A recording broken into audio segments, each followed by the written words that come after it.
And now we move on to the next panel discussion, and this is, can AI provide better vulnerability management? And of course, vulnerability management is key to securing a company's network. Now, an average company deals with many threats daily, as you may know, and it needs to detect, identify, and prevent them to be safe. To drive this conversation, please help me in welcoming to the podium Kevin Karaoke, who is the Business Development Lead and Product Manager at Evil. He will also be joined by Imran Chaudhry, Country Manager, East Africa Fortinet, virtually. Omaru Maruatona, who is the CEO, iClass, also will be joining us virtually. Michael Mishie, CIO, Triple OK Low, Kenya, will be joining us face-to-face. And also Juan Rodriguez, EMEA Sales Director, Digital Identity and Trust, will be joining us virtually. So can we have Kevin Karaoke? And as he comes up to the podium, he was with us yesterday, an interesting, very deep conversation we had yesterday. Karibu sana, Kevin. And also, I believe Michael is joining us also. Please give him a round of applause. The next conversation, as I mentioned to you, can AI provide better vulnerability management? They will have 3 more panelists who will be joining us virtually. Kevin, the floor is yours. Yep, right. Hi, hello everyone. Thank you for making time. Today we're going to have a very interesting conversation around how AI can help with vulnerability management. Maybe just to set pace or have the ground rules or set the tone for the conversation, I'd like us to review what would be ideal business priorities for any business. So just to recap the conversation we had yesterday, business priorities for any organization looking to move forward, we classify them as 3. So you have security, customer experience, and innovation, right? So any business that's looking to move forward, right, or have solutions that would give customers a good customer experience, you have to tie down security. As of 2019, November, Kenya passed the Data Protection Act, right? And that particular piece of legislation was geared towards one fundamental right that we have and is protected by the Constitution. So that's the right to privacy, right? So, and maybe we could start with you, Michael. Do you feel that AI, right, artificial intelligence, is able to provide better vulnerability management? So maybe you could start by defining vulnerabilities and how that can be managed. All right, thank you so much. Well, I'd start off by saying, let's look at vulnerability management as one, discovering potential zero-day, discovering anything which can be used as an exploit against your organization. And then to your question is, can AI do a better job? 100% yes. We can't react as fast as AI, that's one. AI has access to more data than we do. AI gets faster insights than we do. Of course, then there's the issue of false positives, and if the AI was fed with any bias data or was programmed with any bias in it, then there could be red flags. But then again, humans also make mistakes. So in that case, I believe 100% AI can do a better job. In fact, at our organization, we do have an AI that pretty much does the role of the CISO, and we do the rest of the heavy lifting. Okay. Juan? So Juan is joining us online. Your thoughts on vulnerability management using AI? Okay, fantastic. So just to what I was trying to say, AI for me is changing the game of cybersecurity, analyzing massive quantities of risk data to speed response times and augment under resources security operations. So for me, it's bringing a lot of benefits to the cybersecurity. And for me, the most important is, above all, the detection and response times, which would be boosted. Integrating an AI with cybersecurity is one of the greatest methods to detect and respond to attacks in real time. Those technologies examine your whole systems for risks. Unlike humans, these technologies will detect risks early and make your security operations easier. So that's what I think about AI. Yep. And obviously, it will improve a lot comparing to human people, human operations. Improve a lot. Okay, Omaru, what are your thoughts? Yeah, look, thank you for having me. I think the value of AI is slowly seeping through the masses. It's now almost public knowledge that AI is a powerful tool, but I differ slightly with everyone on this, just only slightly. And where I differ is AI is good at uncovering novel, which is new occurrences of an event, right? Where AI, I think, needs to be managed better is where we know something, what we call deterministic cases, right? You'll find that in terms of programming and processing, when you have a virus that is very obviously a virus, you don't want that virus being processed by AI, because AI typically uses mathematical models and algorithms, and that takes a bit more processing time than a deterministic, approach. So I think for me, right, you don't want to totally replace deterministic methods with AI. You want to complement the two of them, and you use the AI for novel cases, and you still keep your deterministic controls for what is known, right? Because what happens over time is once a threat, a vulnerability, an attack pattern is known and is determined to be malicious, using AI to detect it in the very first instance was powerful, because in some cases nothing else can do it but an artificial neural network or a statistical approach. But once that happens, that case, which we call a case in a technical sense, that case then needs to be moved to your deterministic controls, because they are very faster in determining known signatures, right? So I think, my opinion is, having developed AI systems, I know that they can be process heavy, and therefore you want to reserve them for where they really can change the dynamics of the detection and the analysis.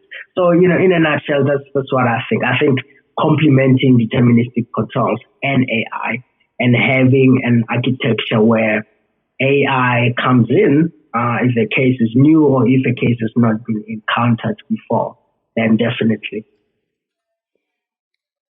So Omaru, if by definition, vulnerability management for organizations is often quite cyclical, right? So you have your identity, classification, prioritizing, and remediating and mitigating your findings, right?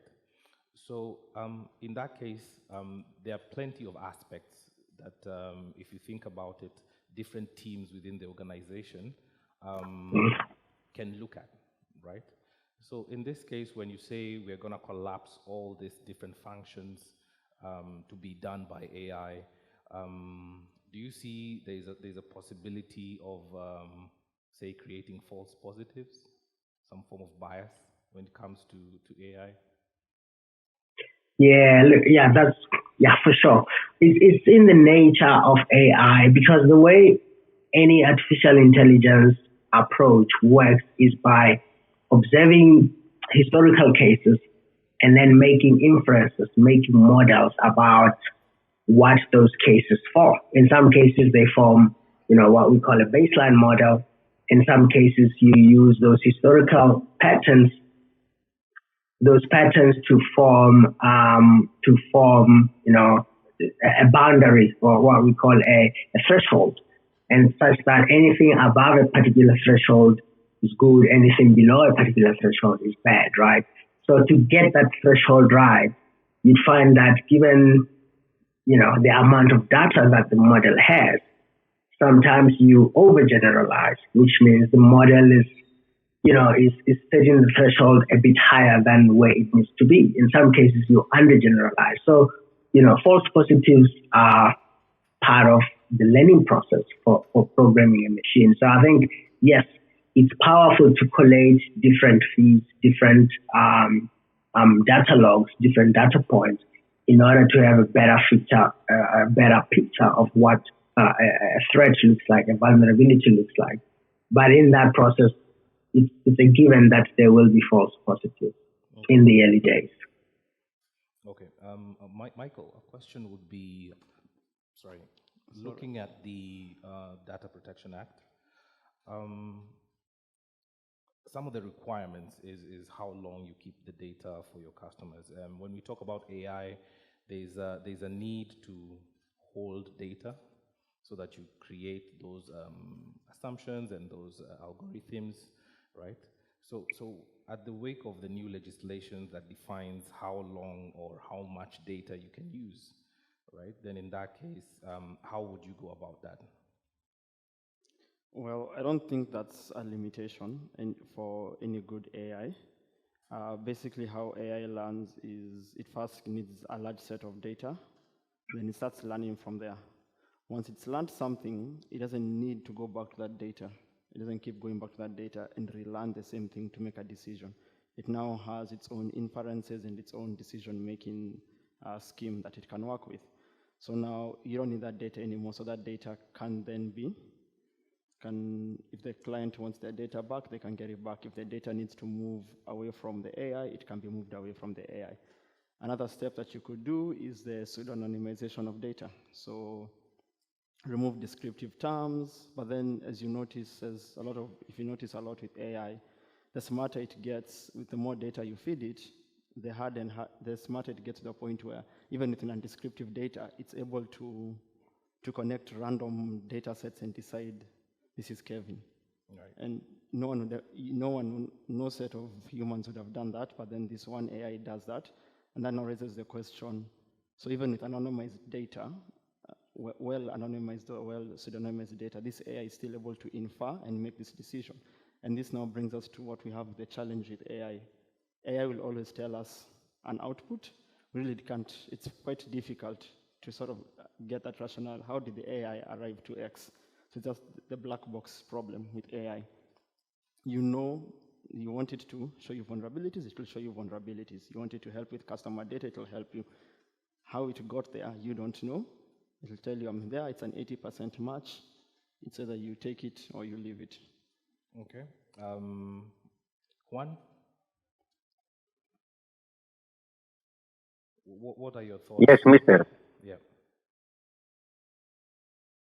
So just to rephrase the question, it was around how much data, and this is a global phenomenon we are seeing where most countries and regions and blocks are setting out pieces of legislation that govern how much data can be used for individuals, right? A huge part of AI is how much data you have to be able to make those inferences. From my point of view, this is it's a hot topic right now with all the different regulators in the market.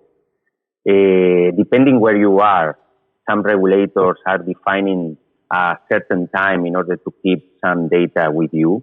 But anyway, what you have to think is that the majority of companies, when we are thinking about cybersecurity, all data we can collect from all the different verticals, from all the different sectors from the company are essential in order to try to mitigate the risk. So sometimes when we are talking about personal data, in certain countries, they are thinking to give them a time of several months to keep alive those data, but in others, even giving you more than a year.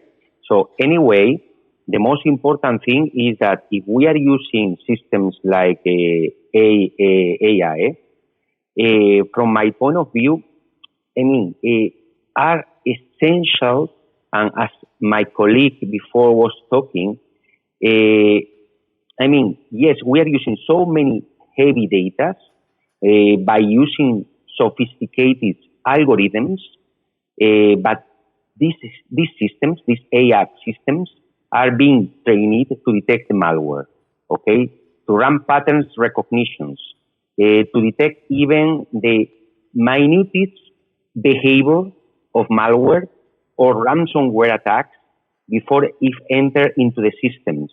So that's what I think. Data are very valuable for us, are very important for us, and we should keep them as much as we can if we want to avoid potential future attacks.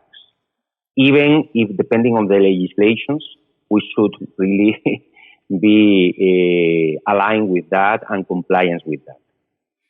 Right. Do you think we have the right tools to perform these tasks for organizations here in Kenya, for example, and in the region? Do we have the right tools that are capable of centrally managing all this data so that you're able to do your AI inferences? I mean, there are different tools available in the market. Definitely, from the technical point of view, exists technology. Maybe in Kenya, you are starting adopting some new technologies. It's not really well adopted so far because maybe the cost is very important, it's very sensitive in terms of pricing. But I do believe that exists today enough technology in order to start using this type of AI technologies in an effective way.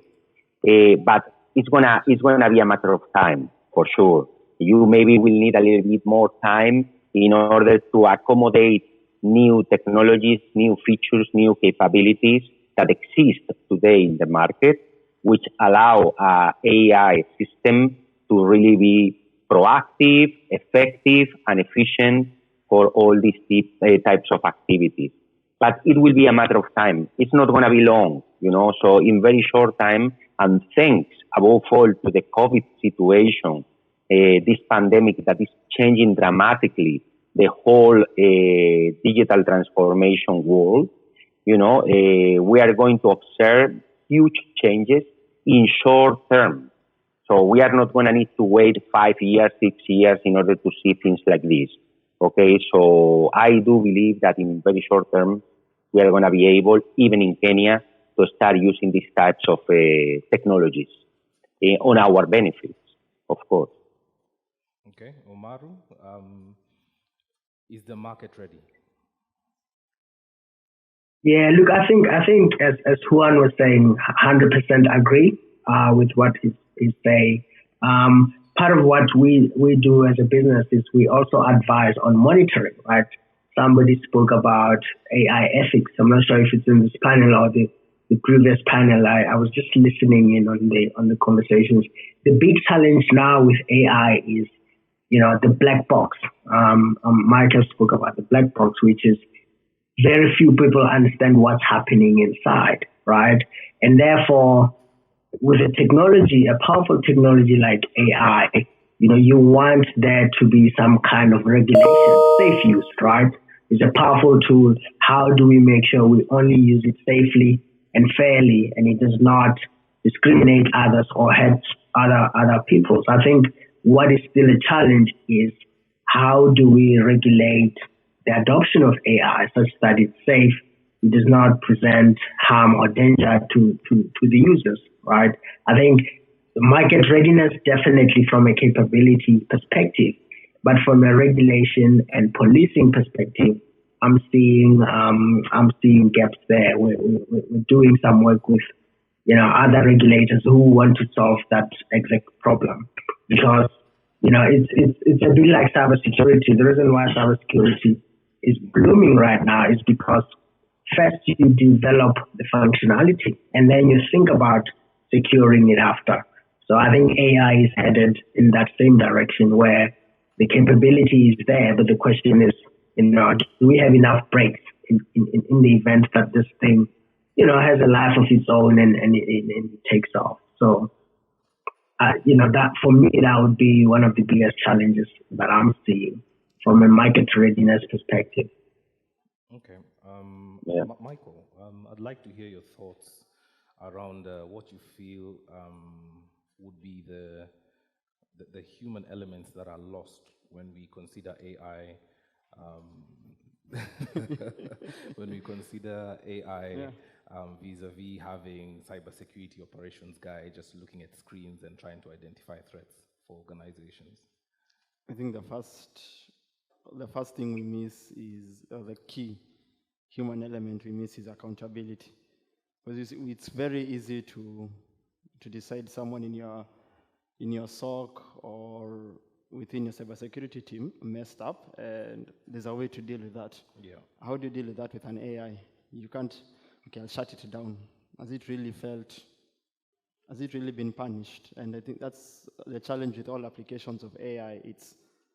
This thing is intelligent, or it's becoming as intelligent as we are, or probably just sometimes more intelligent than us. The question is, what if he does something wrong? Okay. What are the repercussions? The repercussions for us, we have people get fines, people go to prison, also all types of repercussions. For the AI, you're looking at a thing that has some form of intelligence, and they're trying to figure out, how do we punish it? How does it know this was wrong? And how does it fix that? So that element of accountability, I think, is the most crucial issue. And I think it's why there's little adoption of AI into cybersec, because I'm quite happy with our solution for cybersec, where I know my network is being monitored by an AI, emails are being monitored, patch management, we've developed quite a lot to help with the AI. It spent like 6 months just learning, and now we're at a stage where if something goes wrong, I get called, I'm like, this has happened, that happened, that happened. So the blame would come to me. But look at a large organization, let's say with 10,000 staff, and then the AI makes a catastrophic mistake, costs the organization maybe 10 billion in revenue. If it's an AI that stopped an update for a self-driving car, then the car crashed, then you really can't pick up and say, okay, blame this guy. And the AI is learning. The most important thing about AI is its ability to improve on itself. So it's not the same AI 2 days ago, it's not the same AI a month ago. Right. So how do you deal with that level of accountability? We solve that.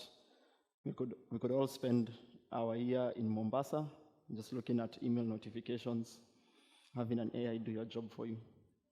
Okay. Juan, what are some of the downsides to having AI fully managing vulnerability management, in your opinion? Yes, I would like to mention something that that Michael was saying regarding to the potential replacement of the AI for the human intelligence, okay? Because I think it's quite interesting, this topic, and many organizations are started thinking about this. Because, hey, having this type of technologies on board, maybe we could imagine that we could reduce the number of people working in our SOC, for example. From my point of view, I think that AI is not a replacement for human intelligence, okay? Especially when it comes to identifying and mitigating threats. But what clearly it does advance cybersecurity in powerful ways, as Michael was mentioning and my other colleagues were mentioning. But of course, for example, if we are thinking about machine learning identities and known threats, imagine So it's improving the incident response, absolutely. So this is something that it's really important because in order to have a system like that ready and efficient, you need to give them a lot of time, at least from my point of view, 6 months. You need in order to allow this system to learn, to collect all the data to start being efficient, to provide less false positives. So, I mean, it's a matter of time, but always, from my point of view, the human intelligence should be behind all this. Okay, you cannot just refuse the help of of the human intelligence, because these type of machines are really powerful, are more quicker than human beings, but always you need someone behind the scenes, let's say. All right, thank you. Omaru, do you think we should have policies that that you should continuously review the AI codes that are built, because they are continuously learning, right? So and that means that if they choose to learn something that is more biased, then it will continue cascading to build on that and learn on that. Should we have policies that continuously review this kind of code? Yeah. I think so. I mean, so far the developments that have been made in that direction is AI ethics, right? It's a large framework that says any piece of AI should have these qualities in order for it to be determined fair, non-biased, safe, and all of those things. And I think the other thing about AI that it's often not quite fully appreciated is the notion that it's constantly learning, right? Again, in a business context, you can have an AI component that is constantly learning, for sure. If it is constantly learning, it means additional money. It costs more. Another way to set up AI is, because it's all about the data and the context of the data. Let's say you're monitoring a situation where the changes happen every 2 years. So there is very little business value if you know that the change is happening every 2 years to run any updates to the models before 24 months, because you're going to get the exact same model, right? And in that sense, we cannot, rightfully say that it's constantly learning. In some cases, the data changes so quickly that every month you have to be replacing the models with the new data that you're seeing. Again, the inconvenience of having to replace the models or update them with that frequency. So there's that part. I mean, having the policies that say are your algorithms constantly learning, but also in addition to that, having the ability to monitor that policy does exactly what the organization is doing, what they say they're doing in a policy.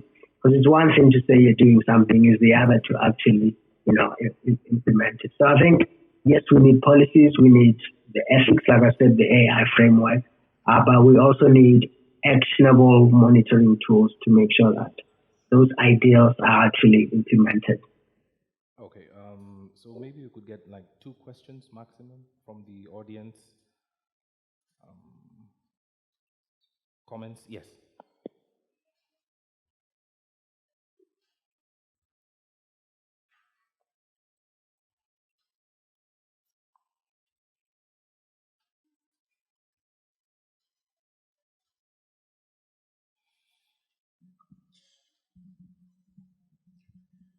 Thank you very much. My name is Jackson Kimeu from KMTC. I'm also a consultant in cloud governance, cloud security, and cyber security. Okay. My question goes to issues to do with production of AI chips. Currently, as we know, the world is producing around 2.2 quintillion of data every day, and areas to do with data protection, data sovereignty, and even the governance is very crucial right? So a technology like edge computing is growing very fast. And there has been a challenge with the manufacturing industry, especially in terms of the AI chips. Kindly, maybe you can broaden that area, because issues to do with the cybersecurity and is bringing a lot of challenge to the edge computing.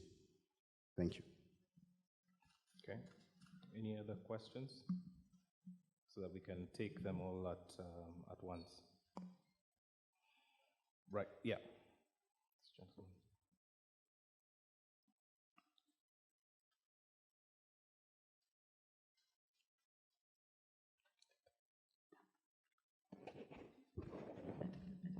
Yeah, good afternoon.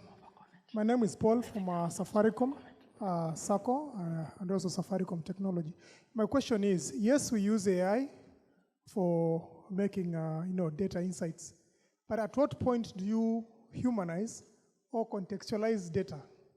Because sometimes you can take decisions based on data, but there's a human element, because such that if you rely on data alone, you can end up taking wrong decisions. And I'd like to give an example. Way back, you use Google Maps. It tells you a shortcut through Dandora, but there's no way where data can tell you that, this might be the shortest route, but might not be safe for you. Thank you. Oh, Right, Mike. I thought I had an answer until you gave your example.